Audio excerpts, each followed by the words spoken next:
welcome back to another episode of It's All Been Trekked Before. This one, it's a big one. It's a good one. It's the City on the Edge of Forever. Is it the best episode of Star Trek ever? Listen in and see what these guys think, and judge for yourself, and weigh in. I know you will. You'll let us know. And while you're checking in and weighing in on stuff, check out everything on the IABD Presents network, which is at IABDpresents.com. One of the things you can check out is the Dirty Story Night. It's dirty. It's a story. They're at night. They're not safe for work. Check them out. All kinds of themes, all kinds of representation from the IABD Radio Hour cast, Mad Lab guest stars they've been one and done. They come in. They do great. Never to be heard from again so far. But check it out. The Dirty Story Night. Also, if you dig this podcast, how about come out and join us? We're going to be doing a live podcast tomorrow, August 4th. Jimmy V's Grandview, 1788 West 5th Avenue, as part of the West Grandview Fringe Festival 2017. The gang's going to be sitting down. They're going to be discussing The Trouble with Tribbles. So get your hands on a copy of that. Easy to find. Check it out. Then come hang out with us. Talk with us. We're gonna hit you up. Maybe you have a favorite. You want to voice your favorite woman of the episode. You want to weigh in on where this episode fits in the whole scheme of things. Whatever. You might even have something about where Tribbles come from. We'd love to hear it. So mark that on your calendar. Come on out tomorrow and do that. Also, I mentioned Dirty Story Night. It closes the night of the first night there on August 4th at the West Grandview Fringe Festival at 10 o'clock. Leave the kids at home for that. Bring them for Tribbles. Take them home for that. And also check out everything else on the IABD Presents network at IABDpresents.com. But right now, strap in. We're gonna get it. We're gonna go deep on this one. It's the gang talking about the City on the Edge of Forever. And It's All Been Trekked Before. Welcome out to another episode of It's All Been Trekked Before. Well, we're almost done with season 1. I have to get really shallow. Oh, okay. Yeah. All right. It's really starting to get there. Fair. Your regular group of hosts are all here. So introduce yourselves, please. I'm Amanda. This is Steven. I am Keith. And I'm Jimmy-Jerome. So we finally watched The City on the Edge of Forever. Mm-hmm. First question I have to ask is, did it live up to the hype? I think it might have if I hadn't already been through the University episode that was based on it. So, I mean, I knew to expect certain things, unfortunately, and that's one of the reasons why I don't like spoilers. I still enjoyed it on a different level because it was kind of funny seeing how it was going to play out. But at the same time, I think if I'd been completely surprised, it would have been a little better. Amanda. Yeah, living up to the hype. I don't know. I think it's a good episode, but I don't know if. To me, it's this was the best thing I've ever seen Star Trek wise. I think it's good, but I personally think I was watching it again, and it hasn't been that long since I watched it because I loved the episode. For me, it lived up to my memory of it. I'd say the only thing that's starting to bother me now that we've been doing this is music cues. There are a couple of them gotcha cues. Ridiculous, overblown, unnecessary. Yeah, and it's a bummer because I think a lot of this episode and why it's good is that it kind of takes its time and doesn't kill you with any of the stuff. Everything's not laid back, but at a pace. And then even when they beam down, they're like, you're not going back. There's not a total freak out. It's like, oh, crap, this is sinking in, and they're trying to figure out how they're going to solve it. And so, which I thought was cool. And, this, when I was doing my research... Harlan Ellison wrote this, great sci-fi writer, and Roddenberry and those guys had reached out to some of the great sci-fi writers at the time, trying to elevate the show. And that's why they got Joan Collins, and they thought, oh, yeah, she's really interested. That's another way to elevate the show and stuff. So, and I think it worked. Was she big back then? I had no idea. She wasn't huge, but I think in the realm of guest stars and very talented actresses, she was making the rounds, I guess, they, at least to the producers, they were like, "Oh, she's a good get." Yeah, I don't think she's really into Joan Collins. She wasn't Joan Collins' dynasty. No. Yeah. Similar to how Clark Gable was not Clark Gable yet. That's right. So, as we discussed. Was she? I mean, all I remember is Dynasty, right? That was Yeah, she was bigger in England at this time, and she was just starting to do guest stuff. The accent. I didn't know if she was. I thought she was American. Yeah, and then she's British. The weird part for me was when I first started watching these was right before Dynasty, so everyone else was like, oh, that's Joan Collins, and to me, she was Edith Keeler. Nobody knew what the hell I was talking about. Just shut up, kid. Just go away. Whereas I instantly went, hey, that's Joan Collins. Exactly. I grew up on Joan Collins. And Like in what, though? I mean, what would you even watch if she was there? I have no idea. no, she guest starred in some other like CBS soaps Yeah. and stuff that I used to watch. Guiding Light, As the World Turns, and Young and the Restless with my grandma. Yeah. Did you enjoy her performance in this? I do feel like the British accent seemed odd. I mean, honestly, it just seemed like, why do you have a British accent? It was For it the was- time period, it She doesn't immigrated fit. over. It doesn't fit. She was a recent immigrant. I don't know. There I were was- lots of immigrants. I was going to say it was. transatlantic. It People seemed fleeing the it seemed war. subtle enough to me that I wasn't sure it was British. Honestly, it sounded more like the old timey acting kinds of voice. It was like somebody was like on stage, maybe doing Shakespeare or something, or not necessarily that, but something that wasn't that's quite. very classy. Yeah. The- Yes. Classy. Like all the Actor. movie stars talk then, the transatlantic Right. Yes. thing. Yeah. Yeah, I don't know. It distracted me. I literally wrote, like, why does she have a British accent and she's in the U.S.? I usually only find a British accent distracting in the good way. Yeah. Oh, it no, was, I- it was like Ratcliffe British. Yes. Yes. I enjoy a British accent, but yeah, I don't So, know. I've tried to think about why this episode resonates so much with people, and I think there are three elements that usually, if there's a great Star Trek episode, it's one of the three elements that people are latching onto, and I think this episode has all three, and I think that's why it's got a great, interesting, actual science fiction story to it. It's got some good drama with good opportunity for Shatner and for DeForest Kelley. And some great little Spock moments. And then it's got the humor that some of the best Star Trek has. There's some really great lines. And so I think it kind of combines the things we like from other episodes all in one single package. And I think, even especially with the humor, they're at the point in the show where they don't have to force as much. It's The very comfort relaxed. with the characters. Yeah, like, these guys know each other. You know, like Edith Keeler's line about even when you don't say captain, exactly. it's there. Yeah. And it is. Their It's an relationship has been implied- strong Yeah. enough. Yeah. I think you sold me on it. I mean, honest. I mean, there's a couple of things I had written down that I'd forgotten about, but you reminded me of it, and I was like, that is a very good point. So, what were you going to say, Amanda? Oh, just like with the humor side of it and some of the lines, I mean, we got another like McCoy. I'm a doctor. Well, this one was not a surgeon, but Or, yeah, same it's format. Not a psychiatrist. yeah. I'm a surgeon, not a psychiatrist. Close but enough. the same thing. So like, you at this far along, we're no longer like, oh hey, that's the first time he said it. It's like, oh, there we go. Right. There's the McCoyism. And you even rewinded so we could The Robin Hood Well, line. the literary in this group would appreciate. Yes, but It's mainly for I like the I like it. delivery of I do like too. of the give back to the poor later. Yeah. Like it wasn't just the straight up like rob from the rich, give to But the poor. It was like the I love what followed later. that, where Kirk's like, "This time's gonna be so simple and easy," and there's a cop. Like that's unexpected. You thought they were, just. I mean, he was daring something to happen with what he said, but I still was thinking, okay, they're just going to move on from here. I was not expecting the cop to show up then. I honestly was surprised by I that had too. forgotten that the cop showed up then, honestly. And then the line about what's wrong with his ears. The rice picker. Oh, I've always loved his that. head got caught in a mechanical rice picker. So that was in Oh University, my wasn't it? It I sure forgot was, about except that. it makes much more sense here when it's just ears versus green and scaly reptile. Oh my god. But I decided to use the same line anyway. So circling back to the McCoyism for a moment. It's just, it's the whole thing of like, oh, he's Chinese. Oh, mechanical rice picker. I'm like, it's just so Racist? stereotyped and racist. Yeah, that just bothers me. And the eyebrows. They didn't explain that. There was the sexist line too, where they told the cop, "Your wife let you go out looking like that."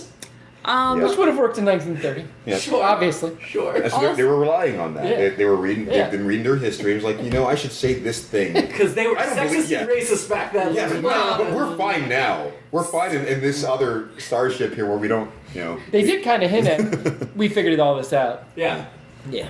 Yeah. Speaking of, Uhura is the one who goes, Captain, I'm frightened. Yeah. And I'm just like, Well, really? no. Why does it always have to be the woman? See, I wrote that down kind of jokingly, and it wasn't really about her being the woman so much for me as it was, her delivery. Well, whether or not that was an intentional choice, I mean, I think nowadays it would have played kind of strongly, actually, because she was just sort of like, it wasn't like, oh, Captain, I'm frightened. It was like, That's fair.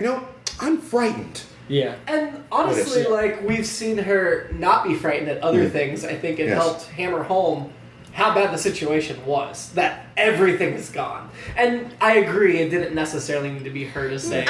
It would have been Rand if she were there still. Right. But if we'd seen a guy say it, But Scotty's down there with them. Yeah. Honestly, I feel like that would have been interesting because he's always the one, like, Yeah. oh, I'll figure it out, Captain. And, he's always doing it. So for him to just be like, Oh, yeah. I'm frightened, I'm rattled, that I almost feel like would have had shown that it was more serious. Well, that's sexist. No. just kidding. No. The role of engineer, I totally agree. Because that of the engineer. goes, but I mean, I think if any one of them, the way they said it, the way it came off as a really cool, like, for me, understatement. The way it was just like, well, we're done.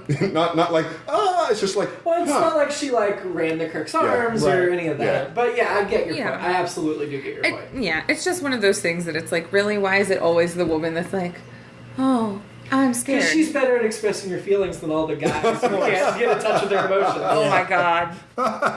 Sorry. That was a strength for her, not a A weakness. couple things came up. So yeah, I wanted to circle back to the McCoy thing. First of all, the McCoyism, which I wrote down. If I've been writing this, like, let's say this is like 4th, 5th season, I totally would have done a deconstruction with that and gone, I'm a doctor, not a doctor. Full line. Speaking of doctors, so the chief surgeon of the ship overdoses on cordrazine. But there's no doctor on the landing party. Well, They only need security to tackle him. Nurse Chapel was hosting a conference meeting with the rest of the doctors. Off ship somewhere. Off ship. They were all at Planet Bonnaroo for the medical conference. But I think you're right, Amanda. I think the only plan was get him, and then we'll get him back to the ship. because and then it we'll was. do Because we even said, like, oh, look, it's most of the main cast beaming down, plus some red shirts. And I'm like, their whole purpose is just to tackle McCoy. But honestly, if they were really quick thinking, whatever, wouldn't Spock just go to the panel and shut off the turbo lift while he's still leaving the bridge? Well, that was before he gets anywhere? I noticed when McCoy runs off, those doors shut quicker than they've ever shut. Yeah.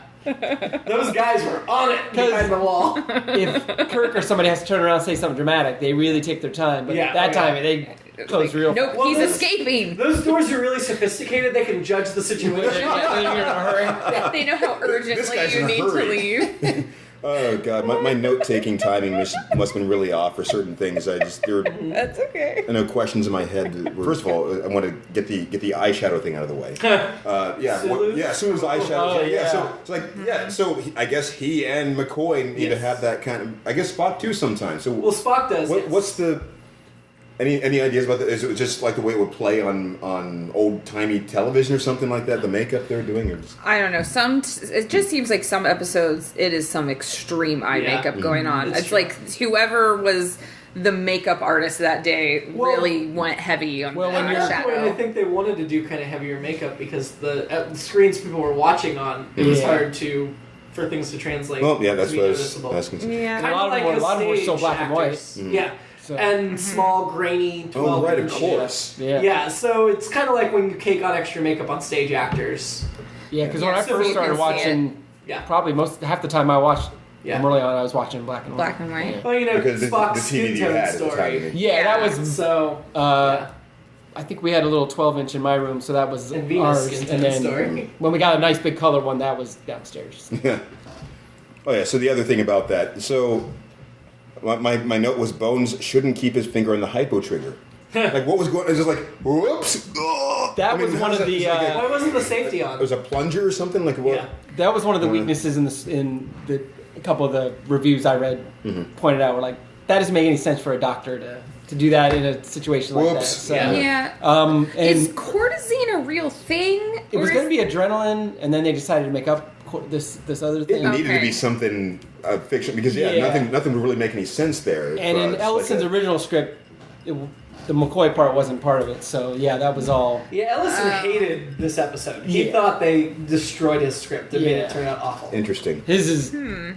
He had a couple different versions, and then he kept rewriting it, and they say, "Well, write it again." And and his was darker, but they had kind of told him, "Hey, do what you do because we want to elevate the show." And, right. But he wrote before they had their Bible or whatever. He didn't like the humor they added to it. Right? Yeah, and his was much darker. They were going to. There was one of the guys on the Enterprise was running a drug trade.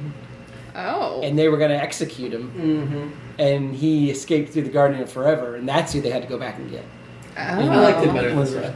Yeah, I think so. But I'd like to see the other. I've never read the original script. I would his assume Edith Keeler's The Circumstance Around Your Death was from his version. That was really dark and really interesting. Yeah. Like the way that she was somebody that was going to bring about essentially world peace too early, so the Nazis win. And that, to me, is right idea, wrong time is a really interesting concept. Yeah. Because when you're playing with history, all the what ifs, yes, we all think we should get to peace, but if you hit it at the wrong time, when is the strength necessary? It's just, there's so much debate we can have over that. Interesting. Oh, I loved it. I loved that was the thing. That's, I think, one of the strengths of this episode very much is that whole idea of, playing with time in general. Because it's not just the time travel, but I wrote down, it's the ironic timing. Yep. She is too early. She's preaching to homeless men about... going to the stars and starships and things. Yeah. And, so she's before her time.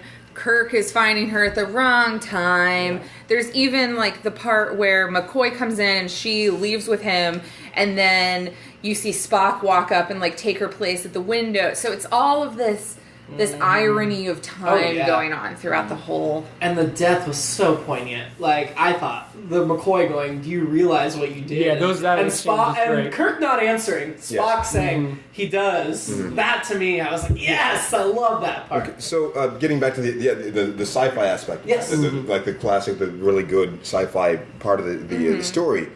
The thing that... I missed I didn't really even think about the historical significance of that, the peace thing. I was thinking about just the purely time travel aspect of... they were assuming that it was because McCoy went there at the time, but that Spock cast some doubt on that. Should he have saved her? Should he have not have saved her? And then they even suggested subtly that the fact that they even went back to get him to stop him could have done something, because when Kirk stopped her from going down the stairs, falling down the stairs, could have been. Spock wasn't sure if they were supposed to save her or let her die, because he was having trouble accessing the records since he didn't have the technology to interpret the data. Right, but I love the there's the did you watch Lost? I don't know. Yeah, so the what happened type thing. I like the idea of when you touch on that sort of thing of, this thing caused this other thing to happen, and we're doing this thing even though we were supposed to do this thing that did this. And the chicken and the egg. Where does the actual beginning start? Right. It's the sci-fi time travel thing that's used. The guy goes back to hunt dinosaurs and steps on some weird creature and essentially kills all. Yeah, tomorrow is yesterday. Where were you? Yeah, exactly. Take some notes. That was the bad. Yes, the bad version. Or maybe he was supposed to step on it, and then somebody chasing him to stop him from stepping on it did the other thing that was actually supposed to. I was surprised there wasn't something with Kirk going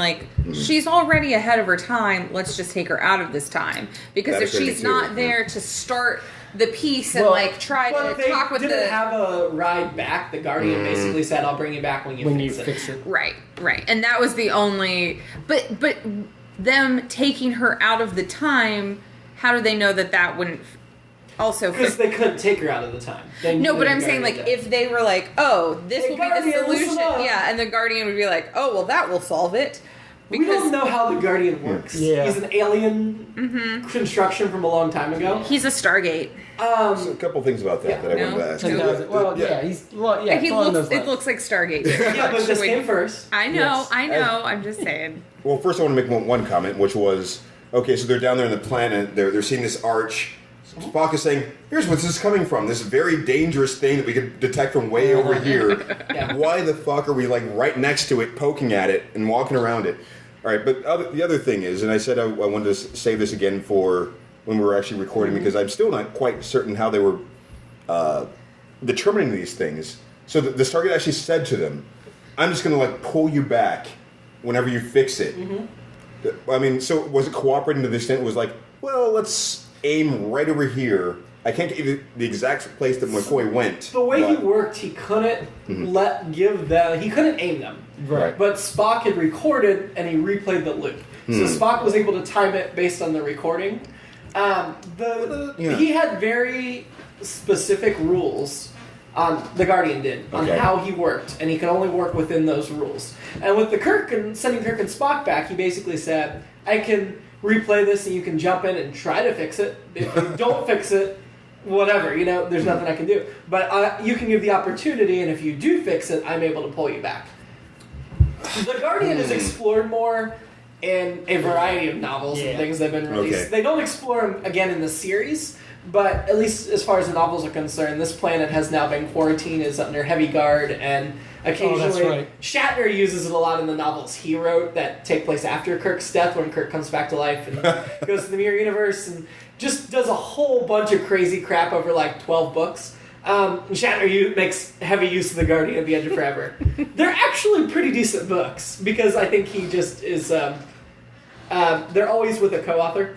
So, I was about to ask. He doesn't write. All of his books are with English language or something like that. All of his books are with Poetic co-authors, version, right? and he gets some really good co-authors for some of them. Well, I was gonna say, is it just him being like, it would be really cool if Kirk did this? Kirk needs to meet Mira Janeway, so here's this book There was series. a lot of the old series stuff. Yeah, I mean there was a lot of. It's actually written out. It'd be really cool if Kirk did that, and then this happened, and then this happened, and then this happened. And then you're like, we'll just build a narrative around this. Yeah, I mean, yeah, but Actually, they're pretty good. No, I meant literally in the book. That's how it. And then They this actually happened, sent and Shatner then to talk to Harlan Ellison about the script. And there's Shatner claims he yelled at him, told him to get the hell out.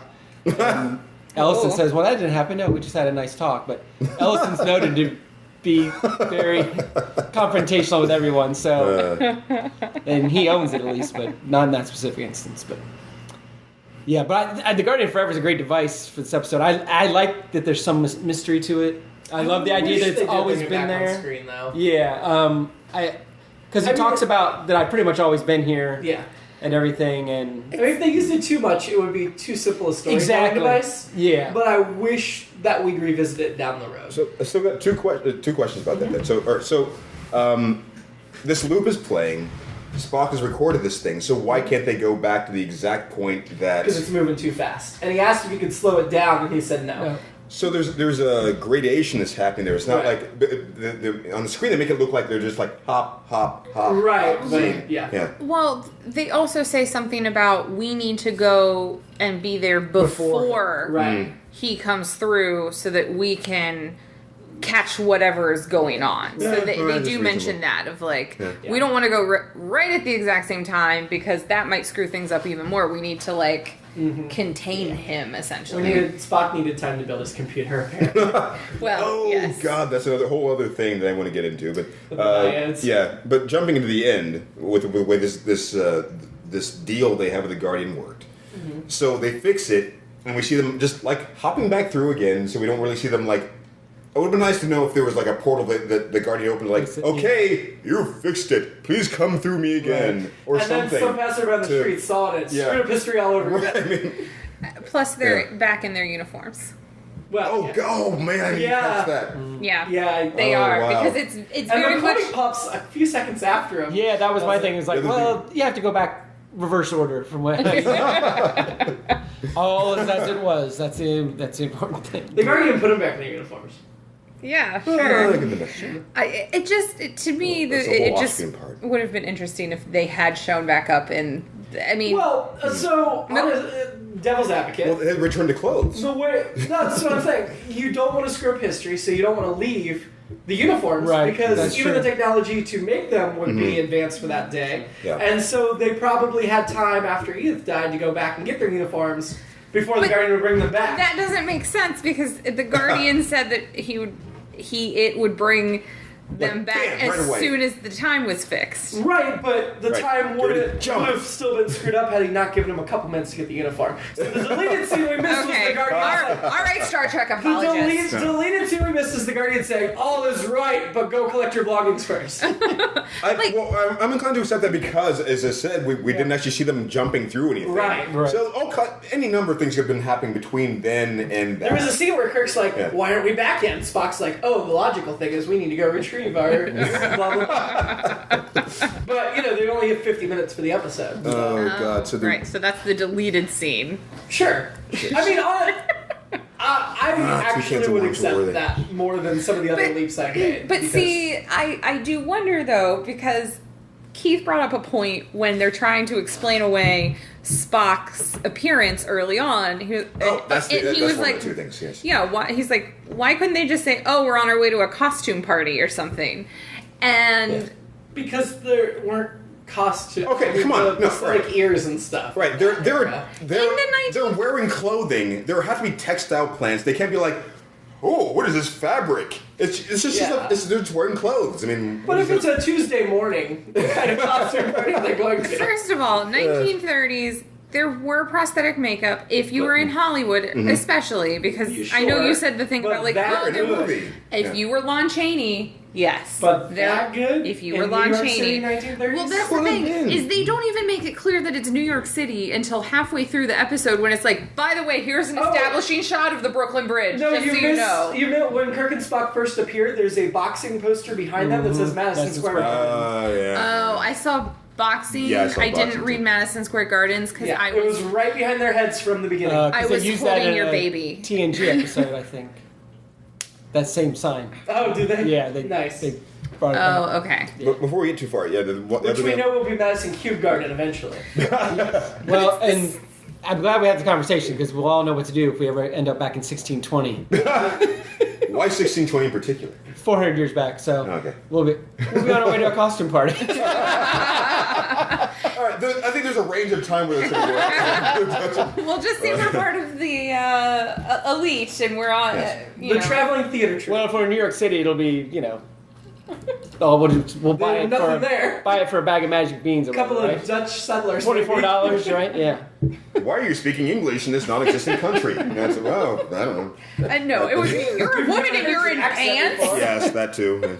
She's a witch burner! Yeah. Yep. I would be like, oh, okay, bye, Amanda, we're done with her.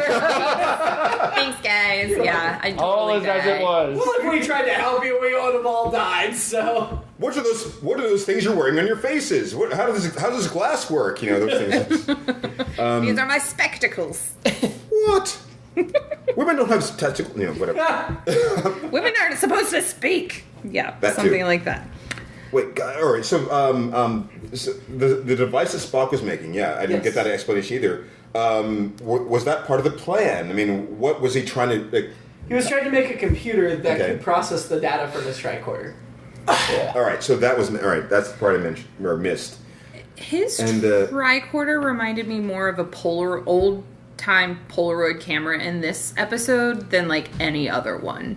The way, I know it's like the way that he straps it around, but the fact that he was like, oh, I was recording that whole time. And it just really reminded me of those older Polaroids. Oh, okay, so the explanation is that the tricorder was, before they left through, recording the data from all the time streams or whatever the hell was going on, so they could go, okay, we're unpacking this now, these are so it might have even been tuned into the Nexus or whatever thing went wrong. Here's the. That's how we figured out. Yeah. I see.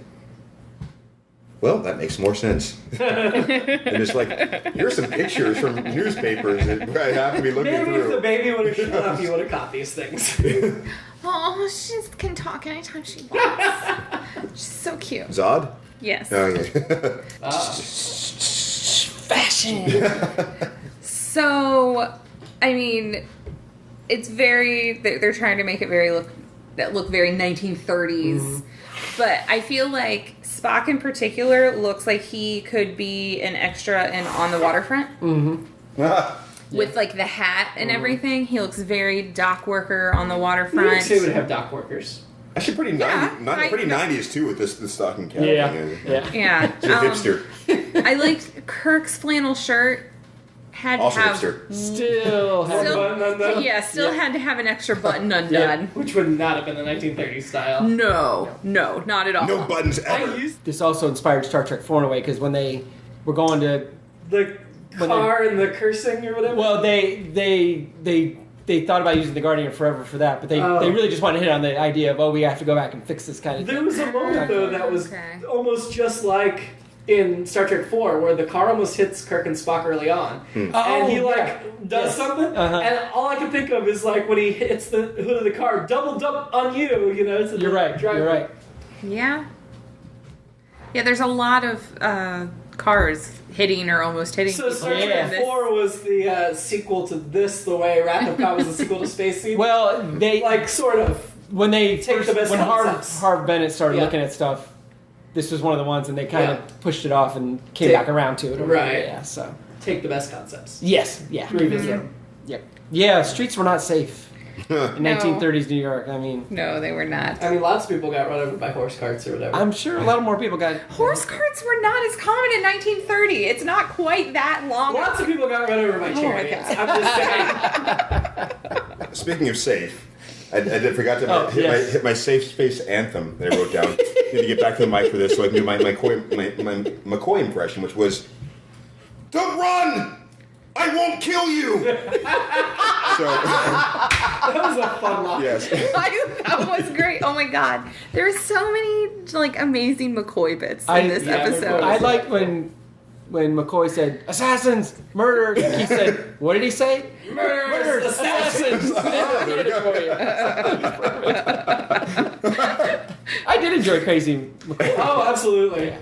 DeForest does good crazy. Yeah, he's And I like this whole like, you know, I'm either unconscious or delusional. I've decided this isn't real, but you are. yeah. Oh my god. Well, at one point I'm thinking, are you trying to flirt with Kirk's He is. lady? He was. Because he's that southern gentleman. Oh yeah. Well, But he wouldn't know. she then very distinctly is like, well, My young man. yeah, my young Young man man. is taking me to the Young man. movies. Young, not like you. Yeah, she shut McCoy down. Oh yeah. She did. She did. She had to be because she was Kirk's true love. True love or love of the week? One, no, this one was a serious Yeah, emotion. Well, you- that you was know- the other thing. I thought that, all the other episodes, it's like, this is a girl he used to bang, a girl he banged at the Christmas party or whatever. This one was more of a, This one was an there was a emotional relationship. connection. Yeah, it wasn't. I'm not sure they even banged. Well, yeah. I No, don't think probably they not did, because no. it was 1930. Yeah. Yeah.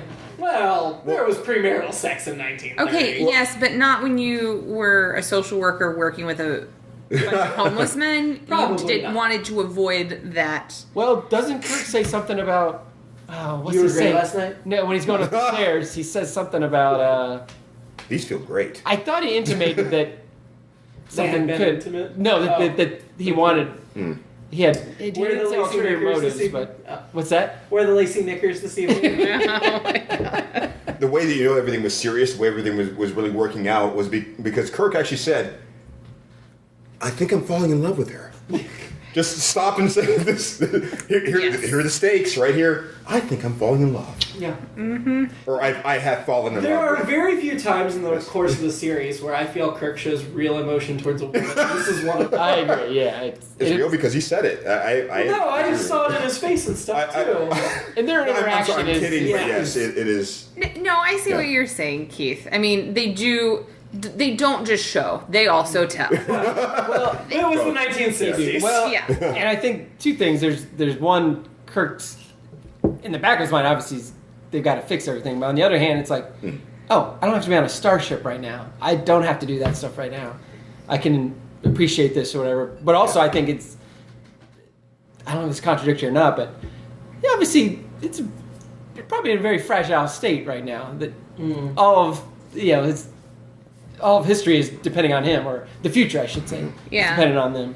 So, Right. The funny thing about it, I mean, the part that was that probably deducts some points from the episode was that the timing of it was very heavy-handed. It was like, she might have to die. I've fallen in love with her. It was the Yeah. very much They the had purpose to of through like, a lot in a yes, short amount of time. yes. yeah. It was okay, but still, it was kind of funny. The only part, because I see what what you are saying, Jim and Steven. I also see what Keith is saying. I think it's somewhere, it rides both of those lines. The one part that I did think was kind of like a cute part where it wasn't so like, I am in love, or we are totally flirting at each other right now. Because there were definitely some like, we're just going to go back and forth and show you looking like eyes back and forth. So it was when he caught her on the stairs and they kissed, and then it cut to like Spock making a look like, uh-oh, what's up? But then it was Kirk coming down the stairs from like kissing her, and she was going upstairs, and he just looked like a little kid, like, oh, I just kissed the girl I liked. Like it was very, that was one part where they showed and they didn't tell, and it was a very sweet little moment, because that's where I feel like it did honestly show, not over dramatically or too heavy handed, like he likes this girl a lot. Yeah, whether it's in love or that's just what he's saying, like you can really tell he does feel a connection there. It felt a lot different than all the other women he went after. Interestingly, definitely different than Miri. This is oh my god! It's the same set though, just redressed. It's very it is something though. The one piece of trivia that always stood out to me about this episode was the music. There was a specific song that actually had lyrics from the era. Is it the Goodbye Sweetheart or whatever? Good Night Sweetheart. Good Night Sweetheart. Yeah. And originally, in the episode, they played this song called Good Night Sweetheart, and it was really important, and it was kind of related to the orchestration they'd had in the episode. And when they went to release it on VHS and later DVD, the rights to that song had lapsed, and they couldn't use it, so they had to replace the song, but then it didn't match the score, so they had to change parts of the score. And then apparently Paramount erroneously put it on a DVD, the original, and had to pay royalties later. Yeah. So now this was the original music we saw, but for a long time in the 80s and 90s, you couldn't get the original music. There was a weird music for the episode. Interesting. Yeah. Huh. I did want to bring up another thing about McCoy. Well, a couple of things. His makeup in this episode. I kind of liked it, actually. No. I don't necessarily think it was bad. It was just like, you could see it because they started... So quarter zingle duty. Well, it was very like roid ragey. It was It was total roid rage because instantly he was like sweating, and when he went in and was trying to get to the transporter, first of all, his like karate. First of all, he learned judo and how to run the transporter. Well, it was a great comment. I've never seen anything like it. There was like a chop to the lower back, chop to the neck. It was a follow up. It was like 1, 2. I wrote chop all in caps because it was totally like, and chop. But I should have asked to watch. I wanted to watch that again because I wanted to see if he went down on just the chop to the abdomen or if it was the second chop that really got him. It's like on the way down to make sure. It seemed like it was like, oh, I'm falling. Bam, another one. Like, yeah, they were sort of like boom, boom. And I feel like if you're the transporter guy. It happens a lot. That happens a lot. You should wear armor. Yeah. Again, that's another place that needs a friggin' lock on the door. Yes. That open door policy just leads to trouble. Come on, Enterprise. Well, my first thought at the moment is, well, why wasn't he... you guys already answered my question earlier, though, is why wasn't he restrained? Is because he was too fast for them. He got to the lift. It was like, bye. He's too fast. Mischief. But they did do a good job with the makeup progressing it. Like, even by the time he got there to the transporter, he was, like, even sweatier than he had been on the bridge. And then each time you saw him subsequently, like, the spots started, and then they got worse, and, like, progressively worse until he... came upon the homeless man with the milk bottle and... Oh, God. Don't run away, I'm not going to kill you. Like, I guess that guy didn't amount to anything, because his disappearance didn't change anything. What? I did wonder about that. Oh, yeah, because how did they describe it in Tomorrow's Yesterday? Spock said his life is... unimportant. Of no consequence or whatever. So apparently nobody missed that guy. So the guy who was credited as Man in Mission, Max Wagner. Yeah, he's in another episode later, I think. He was just in the mission. I was just opening up guest stars from this episode, the IMDb pages, to see if anybody was like super notable. I've never seen anything like this. He has 418 acting credits on IMDb. Yeah. He was in everything. Yeah.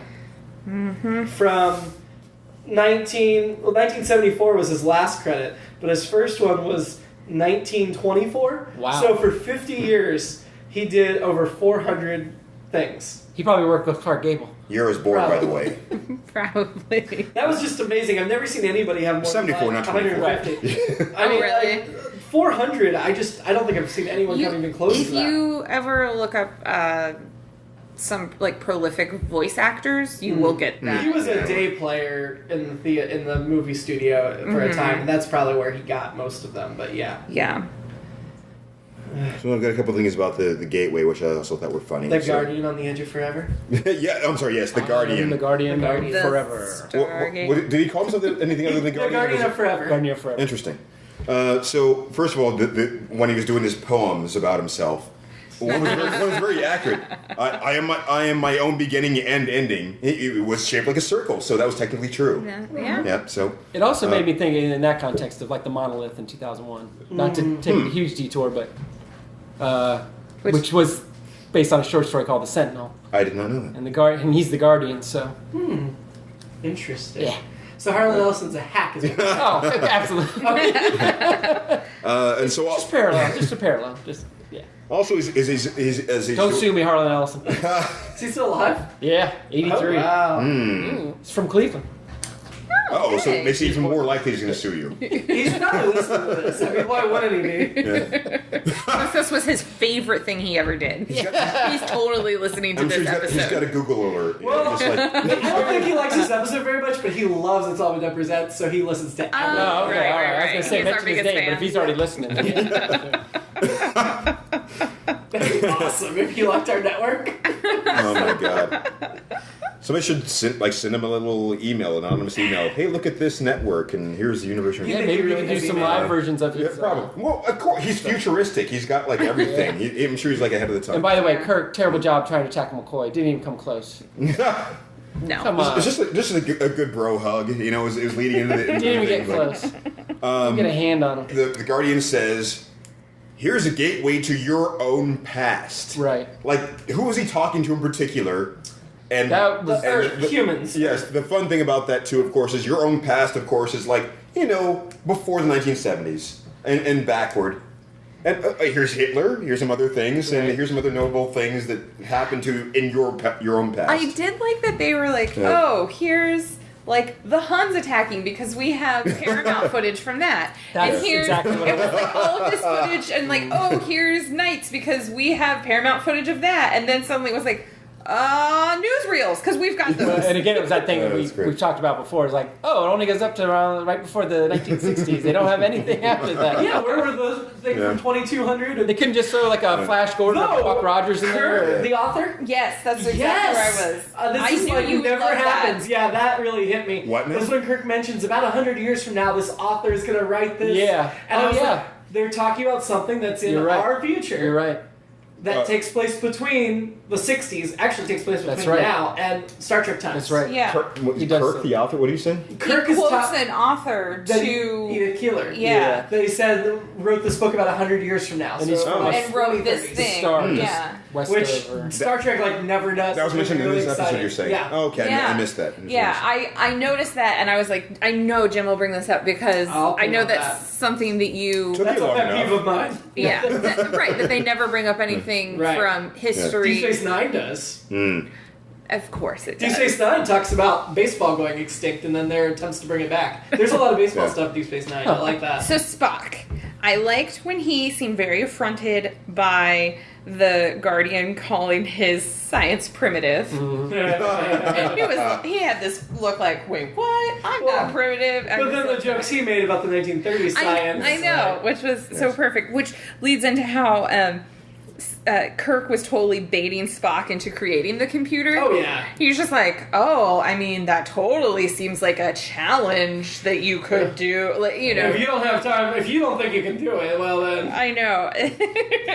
And then I think my favorite moment in the whole show was when Kirk, Spock, and McCoy spotted each other, and they all just like ran into a giant buddy hug, and it was just like, and they all were like, Jim, Spock, just like John Boy, Mary Ellen. Yes, they were just all yelling at each other, and Yeah, even Spock was excited. oh yeah, they I all forgot. were like this giant buddy Yeah. hug. That was cool. Mm-hmm. You could totally that could become a whole fan fiction thing. Oh, yeah. I'm sure it is. Oh, possibly. Somebody might do that. That's why she dies, because they're all banging. Oh, she died. Oh, we're busy. Either way, no matter what happens, Edith Keeler dies. What's the alternate episode, Steven? Mine's not that exciting. It's the Harlan Ellison with the drug dealer that's gonna get executed. And I think there's an actual. I think he published. Harlan, tweet us and let us know. I think there's an actual. You can get the We know original, you're his original listening.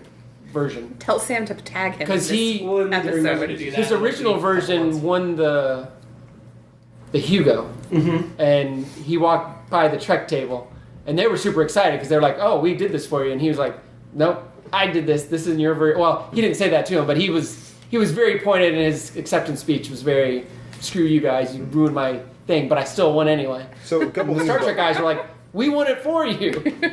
All right, so I mean, I'm of two minds about that. I did like the hook with McCoy being recognized by Kirk at the end. They needed like somebody familiar to go back. So reunited. Wait, what name did you say? That thing. Yeah. But I think it would have made a lot more sense if there had just been some other guy who's like, instead of like forcing some mysterious madness onto a familiar character, it's like we're just chasing this guy who's like trying to escape. It's like, oh, here's this thing, but a lot more sense. Something more erratic like that, But whatever. I mean, I like the elements you said, that it is McCoy and all that.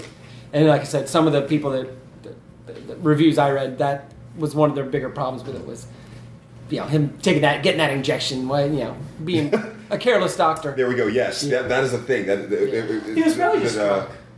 Yeah, sure. Yeah. Oh yeah. Well, you know what? I mean, He had a mint julep that morning. Yeah. it could have been both. It could have been some fugitive or somebody who was doing something on the bridge and stabbed him with it inadvertently because of that. That kind of. But one thing that doesn't make sense though is McCoy hates transporters. Always hates them. That's like a thing of his character. Yeah, he was and crazy. once as soon as he goes crazy, runs for a transporter. Like, you think it would heighten some of your own emotions and drives rather than doing the thing you hate to do. He's too worried about the assassin. Oh, you beat me to it. Murderers. Well, Cortazine works in mysterious ways. It's true. Kirk says that. That's true. It's a hell of a drug. It is a hell of a... So the two things I had left were Kirk-based. Well, then the alternate episode is McCoy becomes addicted to cortisone and keeps taking it. And they have to go chase him back to the Guardian again.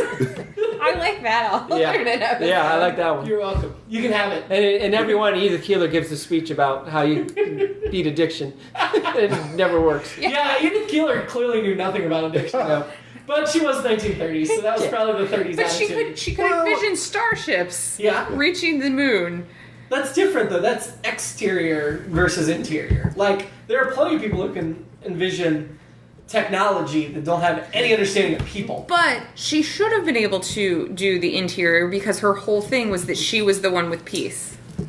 Yeah. Okay, man. I'm- you're right. I'm gonna say You're right. Yeah, saying. no, I lose that one. I'm going to say you're being a Very little, complicated woman. you're being a little too hard on her in the sense that it was very bootstrappy her philosophy, but at the same time, even if someone did have a genuine addiction, they did need to have some sort of incentive, I think, to fight it. So it would be, can you do it or not? And if we're thinking about the time period placed in 1930, this was right at the tail end of Prohibition. True. Oh, yeah. So, Not only was it bad, it was also illegal. yeah, because I thought Prohibition finally came to an end in 31. Are you checking, Jim? I sure I am. can't remember the exact date. 1933. Okay. So, yeah. So it was still Still Prohibition. It was, by 1930, a lot of Prohibition was a little soggy going on. It wasn't as gung-ho as it was early on. If you ever want to know more about Prohibition... Watch Boardwalk Empire. No, I was going to say watch the Ken Burns documentary. It's okay. great. But, yeah. Well, also around that time, On baseball? No. Yes, there's a lot about Prohibition in this baseball documentary. Ken Burns Jazz also.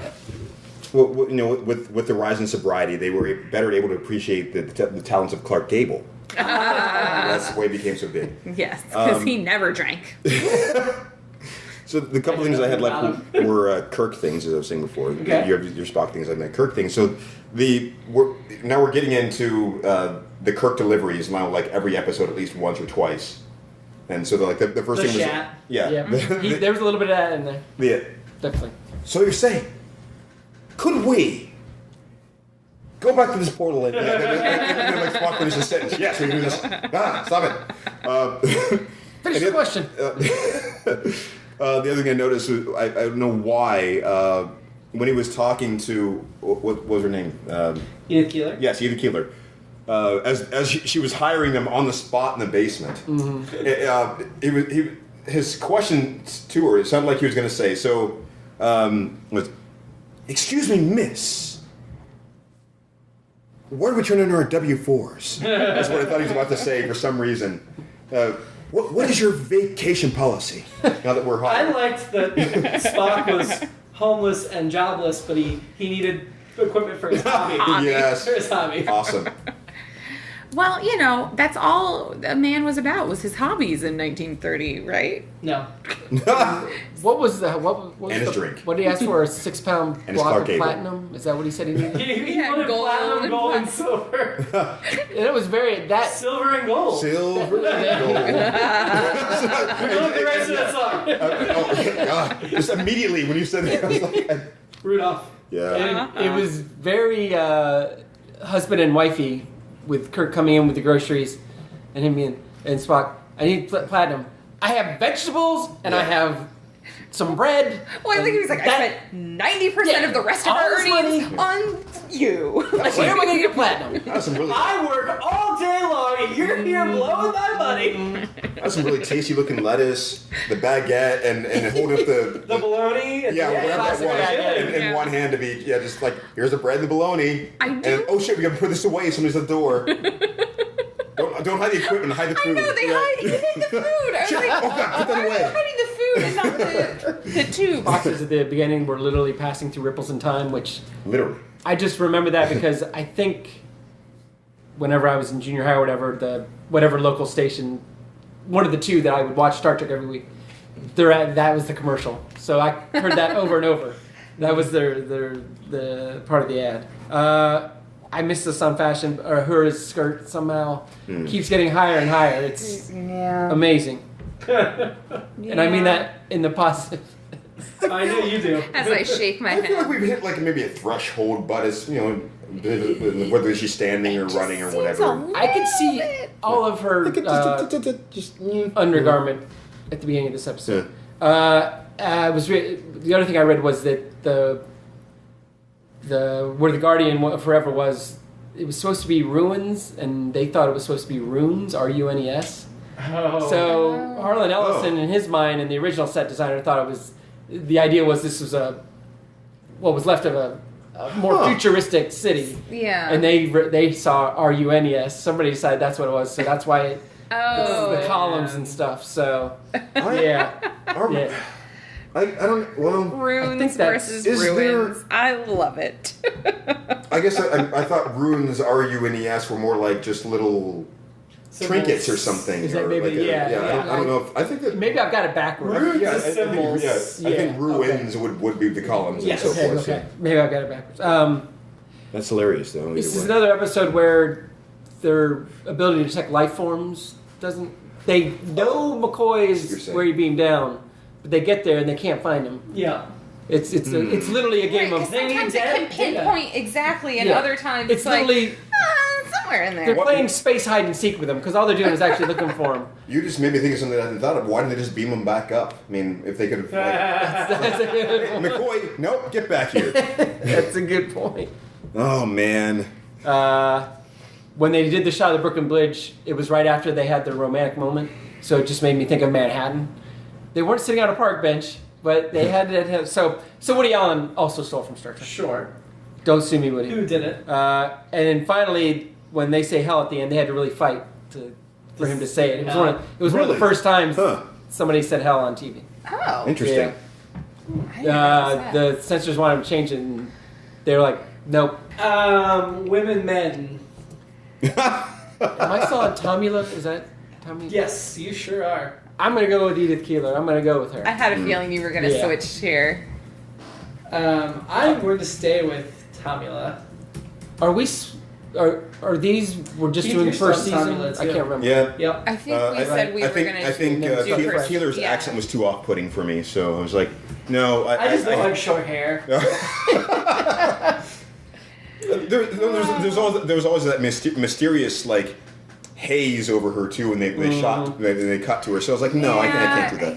I hate They do that with women. They do it with her all the time too. It's Yeah, they put the Vaseline on the screen. so you have the cop, or the drunk, or the bum that vaporizes himself. The beard guy. Yeah, I'm gonna pass on all of those. Okay, fine. You're too picky, and mad if you ask me, but whatever. Tell that to my husband. So you stay with Samuel T. Conley. Gotcha. Yes, Elisha Cook Jr. And where are we placing it? I mean, I think All the way at the bottom. Under Tomorrow Is Yesterday. That's I think it should be above Tomorrow Is Yesterday, but below the alternative. But I mean, the names are so similar. I guess you kind of have to put them together. that's why I thought when I watched that one, I was like, why does Jim love this so much? And I was like, wrong. So Tomorrow's Yesterday, was it really all the way at the bottom? Yes. Alternative factor. Wow, my God. Yes. Wow, man. I'm gonna be honest. I think it deserves the top. I think it's got the sci-fi element, the drama of the cage, but it adds a layer of comedy and familiarity. I really enjoyed with the characters. What do we have at the top right now? The Still Cage. the cage. Yeah. Yeah, it may be nostalgia, but this is all nostalgia. It's a 50-year-old It is. season show. So I'm with you. It's my favorite. I mean, so far it's my favorite. So if you two want to sell us on putting it below the cage, now's your chance. It's the only reason why I'll be tempted to have the cage at the top were the different settings involved. Yeah. Like the actual the technical things were involved in doing the sets and whatever else. But, It was a And with much more expensive episode, and they said if they'd done Harlan Ellison's original, it would have cost twice the cost of what they did. Yeah, I guess my argument for the cage would be I feel like there are, I don't know, the themes, the overarching themes in that one are more There's poignant. some I really mean, good themes in this one too. I mean, there are, but I mean, I said from the get-go, I think it's a good episode. I don't think it's the absolute best. I think that we've had some... If you were ranking it independently, would you put it 5 down, 6? Where do you think you'd put it? I think I'd put it within the top 5 for sure, but I don't think I'd put it right at the very top. What about you, Keith? I don't know. I'm with her, but I don't have a very strong opinion about like these. Where? It's very hard for me to. Well, what do we have under the cage right now? Errand of Mercy. Which was a strong episode. Right, that's the The one. Klingons. Yes. Oh, the first like Klingons on screen. I think I think The Cage is a strong episode of television. To me, it's not the strongest episode of Star Trek. It doesn't feel as much like Star Trek to me. It shouldn't. No, I mean it's Because it like the was pilot. so different. Yeah, it is the pilot. It's actually amazing that it's held up that well Yeah, so it is. long, It like is. for everything else at this point. And for me, I like a little comedy mixed with my drama, and The Cage really didn't have any good comedy. True. I guess there's less sexism in this one. A lot less. Only a little bit in this one. Yeah, just a little bit. And of course they were just like making fun of the people back then too when they were saying it. You know, with like your wife. I think this is the toughest They one. did the air quotes and everything. Steven and I have one opinion, and you Right. guys have another. Yeah. And it's hard to decide where we land as a group. I would probably defer. What if- I would defer to you two in the sense of like your appreciation. I mean, the fact that it would make you feel that way about it. like- Proposal, and tell me what you think about this. We allow them to be tied at first place. reasonable for right now, I would say. Yeah, certainly. That sounds reasonable to Do you me. think that's... Yeah, honestly, I think that's Okay. fine. Considering there's how many episodes in the first season? 29. Yeah, that is okay. I think we can have a tie. Now, if we were like, everything's a tie, Right. that would be a I problem. agree. And I think we'll do a overarching season discussion, and I think at that Yeah. point we debate it a little further. And because there's only 2 more episodes in this season. One more. One more episode. Okay, so then I think putting that as a tie is very reasonable. Because I would feel bad saying, well, Steven and I say it's first and we should bump it down. Right. But I also don't feel it should be below the cage. I can tell So- you one of the things that would edge it ahead of the cage for me is really the strong time travel themes. As far as Good that's time like travel. one of my fetishes, for lack of a better word. Yeah. Is just thinking about like the paradoxes and how this works, and then, like, should this have made this difference? That's et cetera, true. There's you know? at no point So- where we ever like, oh, there's a giant time hole there. It's true. Like it didn't. The cage didn't have any big plot holes either, though. Yeah. So- because they didn't be able to time But travel. yeah. So Harlan Ellison can tweet the tiebreaker. Then we've lost. Well, if he doesn't tweet, then we win.